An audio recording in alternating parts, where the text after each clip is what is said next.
You've probably felt it. Like the world is spinning faster, but nothing ever really changes. Politicians come and go, religions rise and fall, but behind the curtain, the faces remain the same. What if I told you that true power isn't in the hands of presidents, but in the rooms you're never invited to? This isn't about conspiracy, it's about history.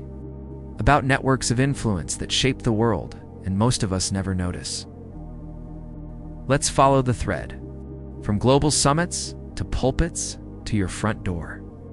Each year in Davos, Switzerland, the world's richest and most powerful gather behind closed doors.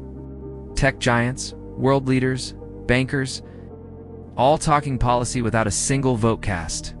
It's called the World Economic Forum, but it's just one of many. There's also Bilderberg and the Trilateral Commission. And for decades, they've influenced global markets, wars, and ideologies. No press, no transcripts, just power.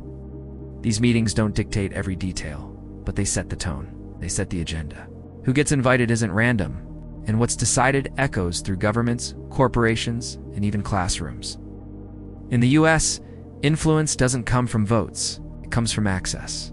Groups like the Council on Foreign Relations have advised every president since FDR. Members include former CIA directors, CEOs, and cabinet members. And then there's dark money. Billions in untraceable donations flowing into campaigns, courts, and policy think tanks. Skull and Bones, Bohemian Grove, private clubs where senators, judges, and tech moguls unwind and strategize. It's not a secret government, it's a network, an understanding. And if you're not in it, you don't make the rules. Religion has always been powerful, but in the US, it's also been weaponized. Groups like Opus Dei within Catholicism or the Council for National Policy among evangelicals push political agendas using spiritual language.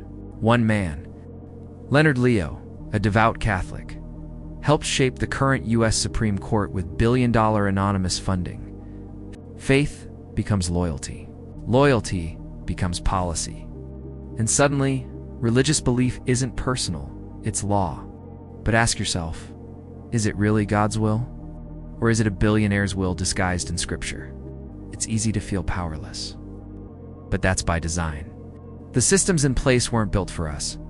They were built to be preserved. Presidents change, but donors stay. Laws are written, but only a few benefit. This isn't about blaming a group, it's about waking up to reality. You're not crazy for asking why the same people seem to always win. You're not paranoid for wondering why religion and government feel more like performance than service. You're not alone. They say if you control belief and money, you control everything.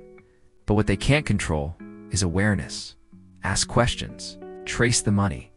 Read between the sermons and the headlines. You don't need to believe in the Illuminati to see that the world is being steered by a handful of hands. The first step is realizing it. The truth will set you free. But first, it'll piss you off. You can't stop here. There's more beneath the surface, and together, we're pulling back every layer. If you're looking for grounded truth in a world full of noise, subscribe, because we're just getting started.